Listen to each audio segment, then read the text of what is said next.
Angle of intersection start करते हैं। New heading डालिए, angle of intersection, angle of intersection.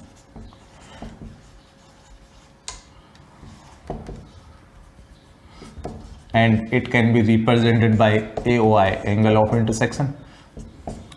In case of angle of intersection, first we find its curve by equating its tangent. Then we get if two curves are intersect each other in this form, then two persons are fight how to this curve have most angle greater or less.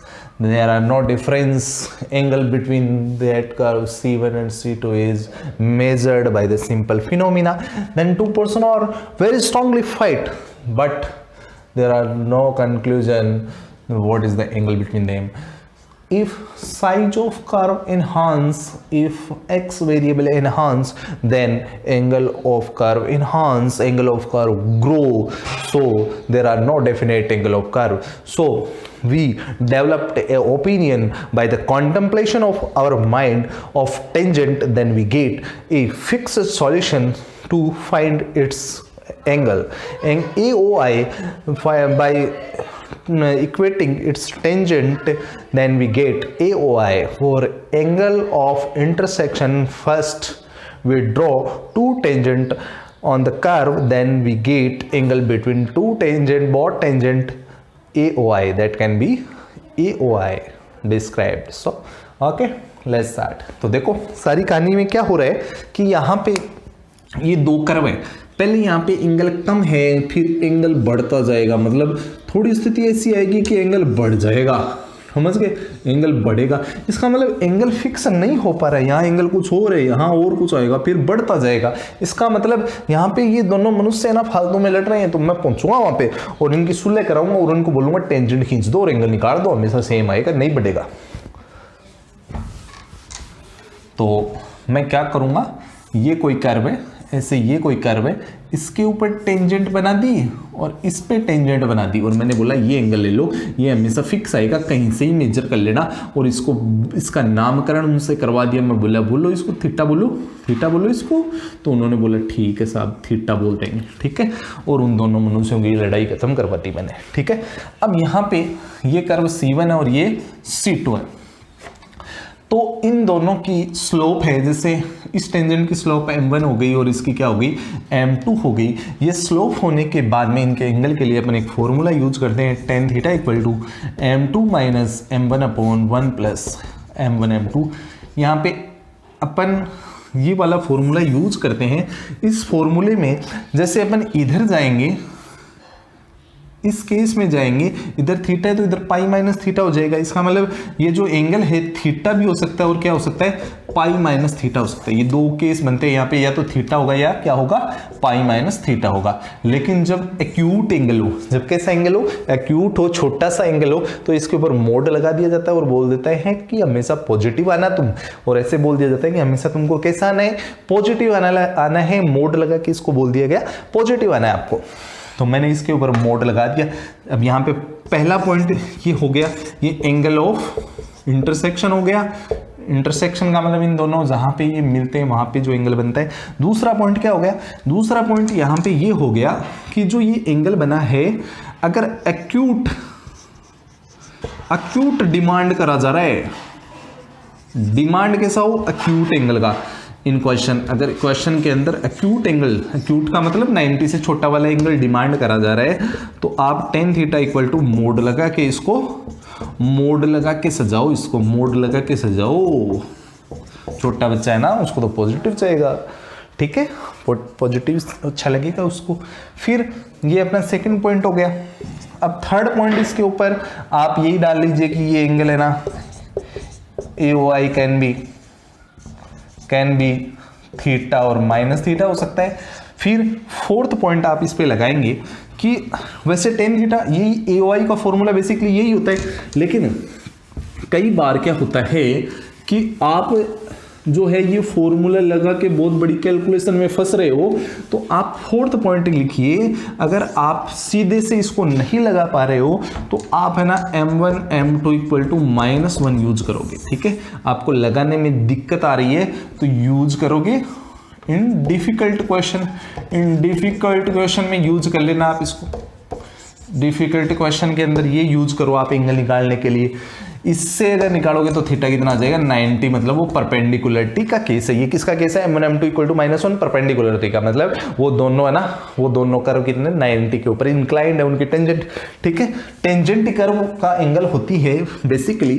फिर अब कई बार क्या हो जाता है कि ये भी काम करना बंद कर दिया। tan theta equal to m2 minus m1 upon 1 plus m1 m2 ने साथ छोड़ दिया, m1 m2 इक्वल टू -1 ने साथ छोड़ दिया, तो अपन किसका साथ लेंगे? Hit and trial.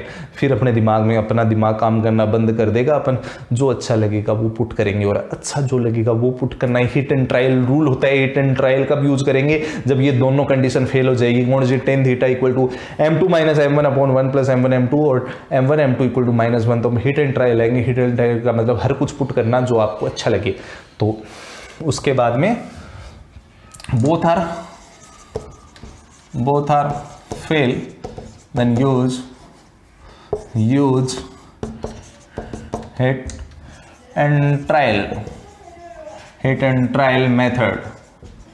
Hit and trial method का मतलब पुट 0 1 सुंदर नंबर पुट करो। 0 1 π/2 ऐसे जो आपको सुंदर लगे ना, सुंदरतम नंबर हो वो पुट करो और फिर ना आपको मिल जाएगा रिजल्ट। ठीक है, ये आपकी कहानी होगी। अब आप इसके अंदर एक खास बात और ध्यान में रखना है, जो आपके e⁻x वाले खासकर फंक्शन होते हैं, एक्सपोनेंशियल फंक्शन होते हैं। एक्सपोनेंशियल फंक्शन के अंदर in case of exponential function use hit and trial method for removing complexity of questions, for removing complexity of the question। ठीक है, ये सारी चर्चाएं मैंने कर दी है। इन चर्चाओं को आप नोट डाउन कर लीजिए, फिर आगे की चर्चा करता हूं, फिर क्वेश्चन करते हैं। मजेदार नोट कर लीजिए सारी बातों को। 7 पॉइंट डालिए आप। 7th पॉइंट लिखता हूं। 7th पॉइंट क्या है अपने पास? 7th पॉइंट बहुत ही शानदार है, सुंदर है। If curve C1 and C2 are perpendicular, then we can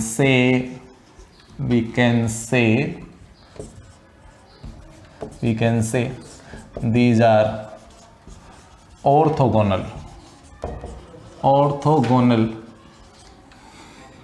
मतलब क्या है कि ऐसे कोई कर्व है, अगर इन पे टेंजेंट बनाने के बाद में ये 90 आता है, टेंजेंट बनाने के बाद में ये दोनों 90 अगर आपके आते हैं तो अपन क्या बोलेंगे? ऑर्थोगोनल है। और अगर C1 and C2 have same angle, then we say these are isogonal। these are isogonal curve। ठीक है, ओके। मतलब ये वाला कर्व और ये वाला कर्व, इन दोनों के एंगल अगर सेम है, टेंजेंट बनाने के बाद में है, ये मैं एक बार थोड़ा समझाने के लिए बता रहा हूँ। अगर एंगल सेम है, ये भी थीटा है, तो इन दोनों कर्व को क्या बोलेंगे? ये कर्व है, दूसरा कर्व ऐसे, दोनों कर्व एक ऐसे, आइसोगोनल है। ऑर्थोगोनल में दोनों 90 होने चाहिए और आइसोगोनल में दोनों क्या होने चाहिए? सेम होने चाहिए। थीटा मैंने लिख दिया, इसका मतलब वो कैसे हैं? आइसोगोनल। अब इसके ऊपर अपन क्वेश्चन स्टार्ट करते हैं। ये आप नोट कर लिए होंगे साथ। परपेंडिकुलर का मतलब वो 90 पे हो। अब अपन नेक्स्ट टर्मिनोलॉजी है वो, ये इसकी कंप्लीट हो गई है वैसे बेसिकली। फिर अपन इसके ऊपर एक क्वेश्चन स्टार्ट करते हैं। क्वेश्चन क्या है अपने पास? क्वेश्चन के अंदर जो अपन इंट्रोडक्टरी क्वेश्चन लेते हैं। एक इंट्रोडक्टरी क्वेश्चन मैं स्टार्ट करने वाला हूं आपके सामने। If C1 equal to C1 है अपना y equal to X square and C2 xy equal to k, both curve are intersect at a right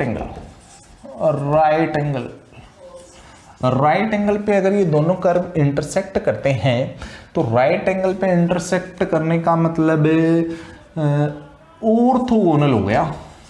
orthogonal हो गया क्या? अभी मैंने आपको बताया ऑर्थोगोनल हो गया, इसका मतलब ऑर्थोगोनल हो गया। एक बात तो ये हो गई। दूसरी बात यहां पे क्या होगी कि अगर ये राइट एंगल पे काटते हैं तो tan थीटा इक्वल टू होता है अपना क्या, m2 minus m1 upon 1 plus tan theta जो अपना होता है वो होता है m2 minus m1 upon 1 plus m1 m2। अगर ये राइट एंगल पे काटेंगे तो ये 90 बनेगा और 90 बनते ये इन्फिनिटी बनेगा और इन्फिनिटी को 1/0 लिखूंगा और ये इधर 0 की चपेट में आके मर जाएगा और ये इधर जाके क्या बचेगा 1 plus m1 m2 equal to 0 और m1 m2 का वैल्यू अपने को कितना मिल जाएगा -1।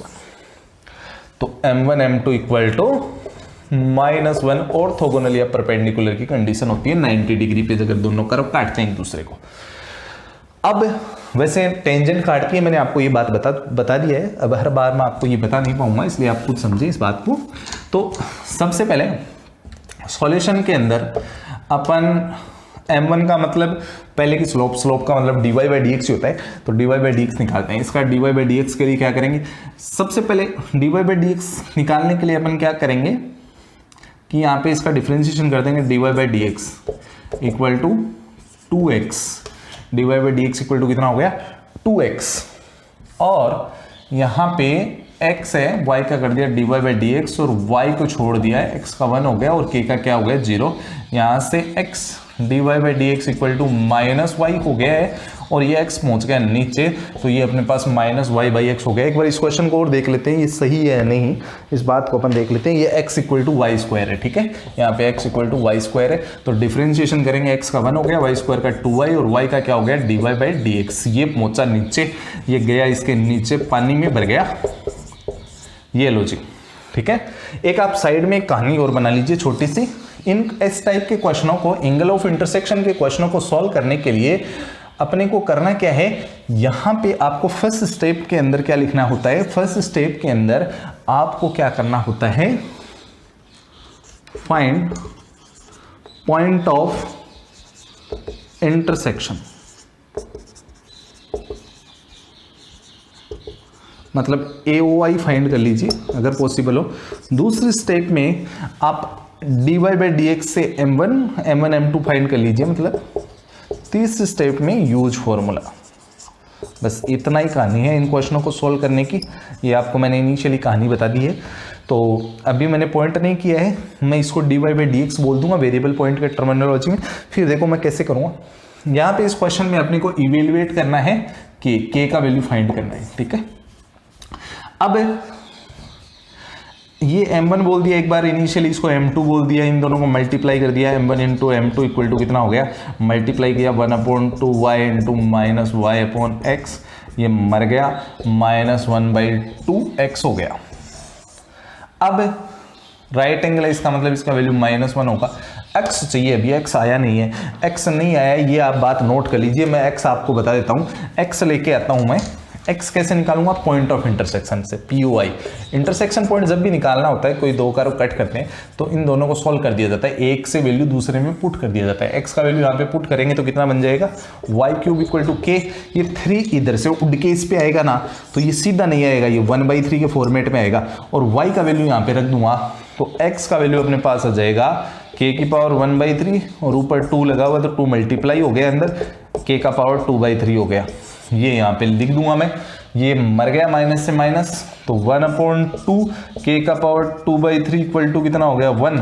अब क्या होगा कि ये चला जाएगा कहाँ, इधर चला जाएगा, तो क्या होगा 1/2 इक्वल टू k का पावर 2/3, पावर हटाने के लिए यहाँ 3/2 कर दिया, इधर भी 3/2 और इधर भी 3/2, ये पावर मर गया, ये भी मर गया। k का वैल्यू अपने पास कितना आया, अब 3/2 का मतलब क्या होता है, एक 1 की तो पावर कुछ भी वो नहीं होता है, 2 की पावर एक तो साप्ती और एक हाफ, इसका मतलब क्या हो गया 2 का पावर 1 और 2 का हाफ का मतलब √2, ठीक है। अब यहाँ पे जो आंसर अपने पास आया है k का वैल्यू इतना अपने पास आ चुका है, ठीक है। अब एक बात और है, क्योंकि यहाँ पे स्क्वायर यूज हो रहा है, ये स्क्वायर है, इसका मतलब 2 पावर स्क्वायर, इसका मतलब इसको आप प्लस माइनस के फॉर्मेट में यूज करें, ठीक है। ये क्वेश्चन आप समझ गए होंगे अच्छे से। फिर नेक्स्ट आपको करवाते हैं शानदार, ये आपके बोर्ड्स के लिए भी बहुत ही अच्छा शानदार क्वेश्चन है और कॉम्पिटिशन के लिए भी। नेक्स्ट स्टार्ट करते हैं, नेक्स्ट क्वेश्चन लिखिए। इस बार अपने को वही एंगल ऑफ इंटरसेक्शन फाइंड करना है, AOI फाइंड करना है। तो इसके ऊपर अपने पास क्वेश्चन है, क्वेश्चन 2 है, एंगल ऑफ इंटरसेक्शन के ऊपर अपन क्वेश्चन लिखने वाले हैं। एंगल ऑफ इंटरसेक्शन के ऊपर अपने पास क्वेश्चन है कि y = अपने पास है sin x mod plus cos x mod, और ये बाहर जो है ये ग्रेटेस्ट इंटीजर, और सेकंड अपने पास है y = x² + 1, और अपने को फाइंड करना है यहाँ पे इन दोनों कर्व के लिए फाइंड करना है एंगल ऑफ इंटरसेक्शन, ठीक है। ये अपना क्वेश्चन हो गया। तो सबसे पहले ये क्या चीज़ है इसके बारे में देखते हैं। देखो इस कर्व के बारे में बता रहा हूँ, sin x plus cos x, अगर इन दोनों ने मोड लिया ना तो इसका इन दोनों का मिला के मिनिमम वैल्यू कितना होगा, 1 होगा। इनका मिनिमम वैल्यू कितना होगा, 1 होगा। क्यों, उसका कारण है अगर कभी साइन 0 बना तो कोस कितना बन जाएगा, कोस 1 देगा, और कभी कोस 0 बना तो साइन कौन देगा, 1 देगा। इसका मतलब मिनिमम वैल्यू 1 है। और मैक्सिमम कहाँ पे होगी, 45 पे दोनों मैक्सिमम वैल्यू इन दोनों के मिलके कितनी हो जाएगी, √2 हो जाएगी। मैक्सिमम कितनी हो जाएगी, √2 हो जाएगी 45 पे। समझ गए क्या, 1/√2 प्लस 1/√2, 2/√2 कट के √2 हो जाएगी। इन दोनों की मैक्सिमम वैल्यू √2 हो जाएगी, ठीक है। आप करके देख सकते हैं कि इसकी मिनिमम कितनी आएगी, मैक्सिमम कोई भी एंगल रख के। अगर मैंने इन दोनों को ग्रेटेस्ट इंटीजर पहना दिया, इनको मैंने क्या पहना दिया, ग्रेटेस्ट इंटीजर अगर पहना दिया तो क्या होगा, ग्रेटेस्ट इंटीजर मतलब ये वाली जो चीज थी वो 1 से लेकर √2 के बीच में लाई कर रही थी। 1 का मतलब 1 होता है और √2 का मतलब अप्रॉक्सीमेटली कितना होता है, 1.4 होता है। अगर 1 का ग्रेटेस्ट इंटीजर निकालोगे तो 1 ही आएगा, और 1.4 को भी अगर ग्रेटेस्ट इंटीजर में डालोगे तो 1 ही आएगा। ग्रेटेस्ट इंटीजर का मतलब होता है उससे पहले वाला 7वां नंबर, ये लो जी 1 हो गया। इसका मतलब दोनों अगर सेम हो गए तो एग्जैक्टली इसका वैल्यू 1 से ग्रेटर और 1 से लेस भी 1 से, इसका मतलब एग्जैक्टली इस चीज का वैल्यू अगर ऐसी कंडीशन आ जाती है तो एग्जैक्टली उसका वैल्यू क्या हो जाता है, वो ही हो जाता है जो दोनों सेम, अगर ये लिमिट सेम हो जाती है तो वो वैल्यू उसका आंसर हो जाता है, एग्जैक्ट आंसर हो जाता है। इनइक्वलिटी नहीं रह के वो एक सेम वैल्यू देती है। ये 1 हो गया ग्रेटेस्ट इंटीजर पहनने के बाद में। इसका मतलब अगर ये y था तो इसका मतलब y = कितना मिल गया, 1, y = 1 बन गया। देखो ये श्रिंक होके छोटा सा ये बन गया। ये अपने को कितना, देखो कितना परेशान कर रहा था, अब ये छोटा सा बन गया है। और दूसरा क्या है, y = x² + 1, एक तरफ पावर 1 एक तरफ पावर 2, एक तरफ गरीब एक तरफ अमीर, तो कौन होता है वो कटोरा, और कटोरे का मुंह किधर, गरीब y की तरफ कटोरे का मुंह हो गया है।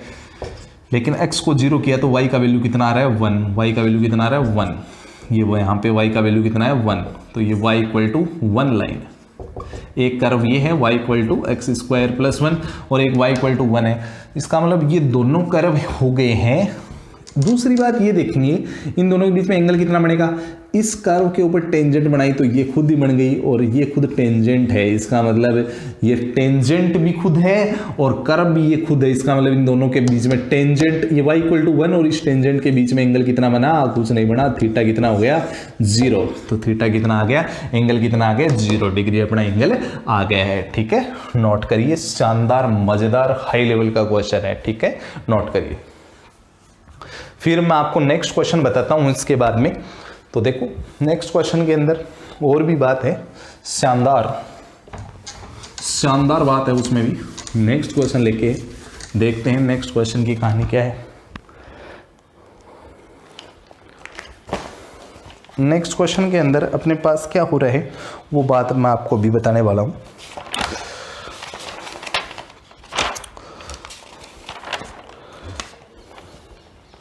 इस बार अपने पास जो नेक्स्ट क्वेश्चन है वो है क्वेश्चन 3, जो है AOI निकालना है अपने को, ये फाइंड करना है AOI एंगल ऑफ इंटरसेक्शन, और बिटवीन द कारो कौन कौन से हैं, Y square equal to 16x है, और दूसरा अपने पास है 2x square plus Y square equal to 4 है। इन दोनों के बीच में निकालना है। तो 3 पॉइंटों पे काम करूंगा। पहला पॉइंट ऑफ इंटरसेक्शन समरी है ये। दूसरा पॉइंट क्या है, दूसरा M1 और M2 को लेके आऊंगा, जहां भी कहीं छुप के बैठे निकाल के ले आऊंगा। और थर्ड है यूज फॉर्मूला यूज करूंगा। तो सबसे पहला काम करता हूं डिफरेंशिएशन। पहले चाहो तो वाई स्क्वायर का वैल्यू यहां पे रख दो, तो 2x स्क्वायर, ये APOI फाइंड कर रहा हूं, point of intersection. Point of intersection का मतलब ये कहाँ काटेंगे, ये वाई स्क्वायर की जगह 16x रखा तो 16x 4 इधर आ गया, -4 2 का डिवाइड कर दिया, इक्वेशन हल्की हो गई। इक्वेशन हल्की हो गई साहब, फिर देखो क्या हुआ, अब फैक्टर कर दिए। फैक्टर करने पे -2 आना चाहिए, फैक्टर करने पे कितना आना चाहिए, -2 आना चाहिए। तो इसका मतलब सीधे फैक्टर नहीं कर पाऊंगा, तो मेरे को किसकी याद आएगी, बाबा जी की याद आएगी। बाबा जी कौन, श्रीधर आचार्य जी। श्रीधर आचार्य बाबा आएंगे, और श्रीधर आचार्य बाबा आएंगे तो अपने साथ फार्मूला लेके आएंगे। फार्मूला ये लेके आएंगे, root -b plus -√b square -4ac। और ये लोग बाबा जी को बोलेंगे कि बाबा जी ये लो फार्मूला हमें दे दो। बाबा जी ने फार्मूला दे दिया, फार्मूले में वैल्यू पटकी तो क्या हुआ, -8 प्लस -√64 -4 इंटू 1, और ये -2, ये हो गया 2, और divide by 2, x equal to -8 plus minus ये 8 हो गया। 8 हो गया कितना हो गया, 72/2, x equal to -8 plus minus, इसको क्या लिख दूंगा, इसको 9 इंटू 4 इंटू 2 लिख दूंगा। तो ये आज़ादी लेगा तो आज़ादी देनी पड़ेगी। 3, इसका 3, ये 2, और ये रूट में 2 पड़ा रहा। 2 का डिवाइड मारा तो x का वैल्यू आया -4 प्लस माइनस ये 3√2, 2 का डिवाइड हो गए, तो अपने पास यहाँ पे 2 वैल्यू आ गए हैं। x इक्वल टू एक तो -4 -3√3, और एक x का वैल्यू आ गया है -4 प्लस 3√2। ये दोनों वैल्यू आपके पास आ गए, नोट करो, आगे बताता हूँ। ये लगाने के बाद में देखो, अब यहाँ पे एक चीज समझनी है, ये अपना आंसर बहुत ट्रिपिकल आ रहा है, बाबा की कहानी काम नहीं आई तो अपन बाबा को भेजेंगे और सीधा ही सॉल्व कर देंगे। ट्रिपिकल होता है तो मैंने बोला M1 M2 equal to -1 use करिए। अगर क्वेश्चन डिफिकल्ट बनता है तो M1 M2 इक्वल टू क्या करोगे, सीधा ही -1 यूज करोगे। डिफरेंशिएशन कर देता हूँ। डिफरेंशिएशन करने का मतलब ये पॉइंट एलिमिनेट हो गया। M1 निकालने के लिए इसका डिफरेंशिएशन 2y और y dy/dx 16x का 16 हो गया, 2 इससे कट गया, और dy/dx इक्वल टू अपने पास आ गया 8/y। M1 नामकरण कर दिया इसका 8/y, और यहां से किया तो कितना हो गया 4x, इसका कितना हो गया 2y, और dy/dx 4 मर गया, 0 हो गया।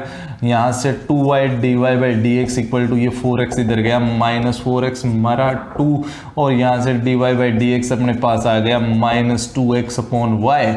और ये वाली दोनों वैल्यू मैं कौन से फॉर्मूले की याद आ गई, M1 M2 equal to -1। Condition किसकी होती है, परपेंडिकुलर की, ऑर्थोगोनल, एक ही बात है।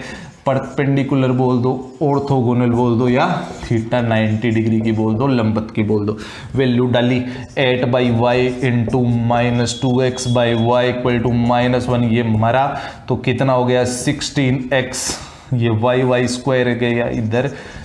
अब देखो यहाँ पे एक चीज समझने की है कि ये जो है, ये एक बार समझ लेते हैं, 16x/y स्क्वायर हो गया। अब देखो यहां पे y स्क्वायर का वैल्यू कितना है, 16 है, 16x। इसका मतलब ये आ गया 1 = 1 आ गया। इसका मतलब इसने ये कंडीशन ले ली, इसने ये कंडीशन सेटिस्फाई करवा ली, अपने में सेटिस्फाई करवा ली, तो इसका दास बढ़ गया। इसका दास बढ़ने का मतलब ये बोलेगा थीटा = 90। सही बात है। अब ये बोल इसने ये रखने के बाद में कंडीशन सेटिस्फाई होगी, इसका मतलब इसका दास बढ़ गया। इसका दास बढ़ने का मतलब ये जो बोलना चाहता था वो बात माननी पड़ेगी, थीटा 90 हो गया। ये बात सही है। ठीक है, ये क्वेश्चन हो गया आपका, बना लो इसको कॉपी में। नेक्स्ट करते हैं।